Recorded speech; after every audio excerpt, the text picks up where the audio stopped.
नमस्कार दर्शक बंधु मु ज्योतिर्विद दीपक चराजी आज आपण मानकु मोर भाग्यचक्र चैनल को स्वागत करुच्ची।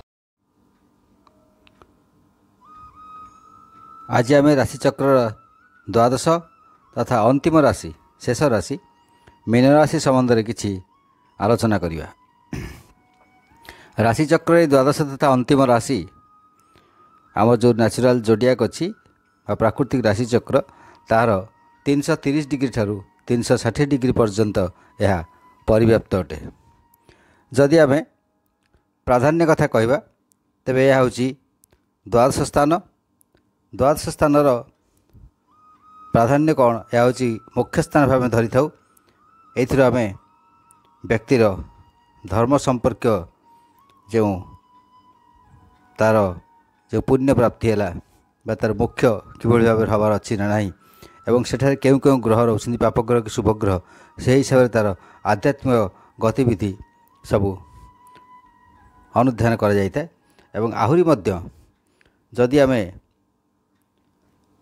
आमर जो व्यय करिया कथा विभिन्न प्रकार व्यय विभिन्न मार्गरे व्यय होता है से व्यय गुड़िक आम अनुध्यान करता किभली भाव केउं व्यक्तिर व्यय हेब एवं केउं केउं दिगरे व्यय हेब भल अर्थ खराब अर्थ केउं दिगरे तार व्यय हेब सब विषय एवं विशेषकर शଯ୍या सुख विचार करा जाता है। तेणु द्वादश भावर जे प्राधान्य अनेक यह कहवा बाहुल्य मात्र। ये जो मीन राशि आम कहूचे साधारणतः भाव जाचे राशिचक्र शेष राशि जो मीन राशि यार अन्यान्य नाम रही। तो मीन राशि अन्यान्य नाम गुड़िक मध्य जहाँ रही से गुड़िक है मीन अंत्य एवं झस आमिष। मीन अंत्य झस आमिष इंग्राजी यहाँ विशेष कह जाए। जदि कहार जातक चक्र नहीं बा राशि चक्र नहीं बा ताकू राशि जना नहीं के लोक को राशि जना न थाए तेबे तांकर नामर आद्य अक्षर बा नामर प्रथम अक्षर जदि यही प्रकार होता है तेबे तांकर मीन राशि बोली धरिया हेब एवं तदनुजाई समस्त कार्यपंथा ग्रहण करिया उचित। जेपरिक जो व्यक्ति मानकर नामर आद्याक्षर प्रथम अक्षर दी दु थ ट स दे दो चा बा ची आरंभ होता है तेबे से माने मीन राशि फलाफल को ग्रहण करिया उचित। तदनुजाई अन्यान्य जीवन समस्त कार्यक्षम एवं समस्त पदक्षेप नेबा उचित। एथर देखिबा यार साधारण संज्ञा। साधारण संज्ञा देखिबा तेबे मीन राशि यह हूँ जलतत्व विशिष्ट राशि द्विस्वभाव विशिष्ट राशि सम राशि स्त्री राशि स्वभाव नम्र सफल और उभयदय राशि। ये जो शरीर अंग अच्छी अंग मध्य यह आमर पाद को निर्देश करें। तेणु पाद विषय जहाँ कि जानवर अच्छी शुभ अशुभ खराब भल मंद एवं पाद विषय विभिन्न कथा जानवर था तेज मीन राशि अनुध्यान कर पाद विषय लोकर व्यक्ति जाणी होता है। दिग यार उत्तर उषा काल एवं गोधूली बेल मीन राशि बलवान अटे। ऋतु यार ग्रीष्म जाति ब्राह्मण कृष्ण वर्ण न्यायपरायण श्लेष्म प्रकृतिक एवं कीट राशि अटे। तेबे जदि मित्र शत्रु कथा देखा तो मीन राशि अधिपति होती बृहस्पति से हिसाब से देखीगले से हिसाब से देखा तेबे मेष राशि कर्कट राशि सिंह राशि बिछा राशि ये चारोटी राशि मीन राशिपति मित्र भाव अटंती। से भली वृष मिथुन कर्कट वृष मिथुन कन्या एवं तुला एगुड़िक मीन राशिपति शत्रुभावपन्न अटंती। और मकर और कुंभ राशि एमाने समभावपन्न तथा न्यूट्राल था प्रति शुभ नुहे बा अशुभ नुहे। एथर देखा राशि लक्षण सबू यार साधारण लक्षण जो देखा मीन राशि जाते व्यक्ति चक्षु सुंदर एवं असुंदर होता है। प्रायतः जलाशय निकट में बास करती एवं जलजात द्रव्य प्रायतः लाभ प्राप्त करती परधन भोग करती एवं निजर स्त्री बा स्वामी पृष्ठ अनुरक्त होता। बसन भूषण अत्यंत श्रद्धा रखती सुंदर कांतियुक्त एवं तेजयुक्त शरीर होता है। मस्तक बृहत हुए धर्मपरायण होता। व्रत उपवास ପୂଜା ଇତ୍ୟାଦିରେ ମନୋଯୋଗ ରଖିଥାନ୍ତି, ଶତ୍ରୁଜୟୀ ହୁଅନ୍ତି ଏବଂ ଭୂମି ତଳୁ କିଛି ଧନ ପ୍ରାପ୍ତ କରିଥାନ୍ତି ମଧ୍ୟ। ଏବେ ଦେଖିବା ନକ୍ଷତ୍ର କଥା।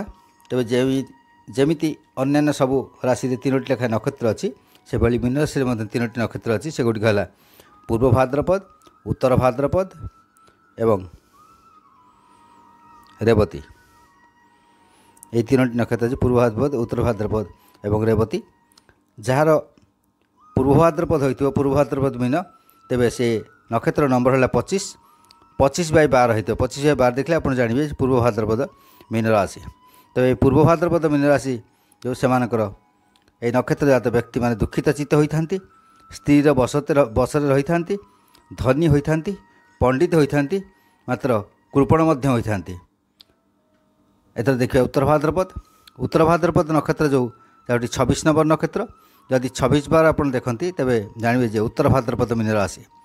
ଉତ୍ତର ଭାଦ୍ରପଦ ମୀନ ରାଶିରେ ଯେଉଁମାନେ ଜନ୍ମ ହୋଇଥାନ୍ତି ସେ ବ୍ୟକ୍ତିମାନେ ପ୍ରାୟତଃ ବକ୍ତା ହୋଇଥାନ୍ତି, ସୁଖୀ ହୋଇଥାନ୍ତି, ସନ୍ତାନଯୁକ୍ତ ହୋଇଥାନ୍ତି, ଶତ୍ରୁ ଜୟକାର ହୋଇଥାନ୍ତି ଏବଂ ଧର୍ମାଚରଣକାରୀ ହୋଇଥାନ୍ତି। ତାପରେ ଆସିଲା ରେବତୀ ନକ୍ଷତ୍ର, ଶେଷ ନକ୍ଷତ୍ର। ଏହା 27 ନମ୍ବର ନକ୍ଷତ୍ର। ଯାହାର 27/12 ଦେଖିବେ ଆପଣ ଜାଣିବେ ଯେ ରେବତୀ ନକ୍ଷତ୍ର ମୀନ ରାଶି। ତେବେ ରେବତୀ ନକ୍ଷତ୍ର ମୀନ ରାଶିରେ ଜାତ ବ୍ୟକ୍ତିମାନେ ସୁନ୍ଦର ହୋଇଥାନ୍ତି, ସମସ୍ତଙ୍କର ପ୍ରିୟ ହୋଇଥାନ୍ତି, ସୁର ହୋଇଥାନ୍ତି, ପବିତ୍ର ହୋଇଥାନ୍ତି ଏବଂ ଧନଯୁକ୍ତ ହୋଇଥାନ୍ତି।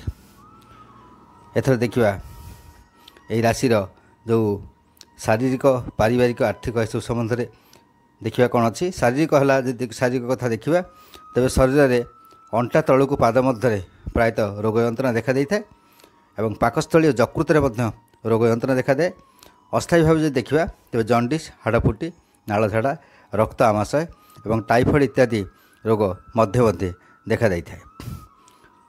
ତେବେ ସ୍ଥାୟୀ ରୋଗ ଭାବେ ବିଶେଷ ଭାବେ ପେଟ ରୋଗ ୟାଙ୍କର ସ୍ଥାୟୀ ରୋଗ ଭାବେ ଦେଖାଦେଇଥାଏ ଏବଂ ପାଦରେ ମଧ୍ୟ କିଛି ସ୍ଥାୟୀ ରୋଗ ପ୍ରାୟ ଦେଖାଦେଇଥାଏ ମୀନରାଶି ଜାତି ବ୍ୟକ୍ତିମାନଙ୍କର।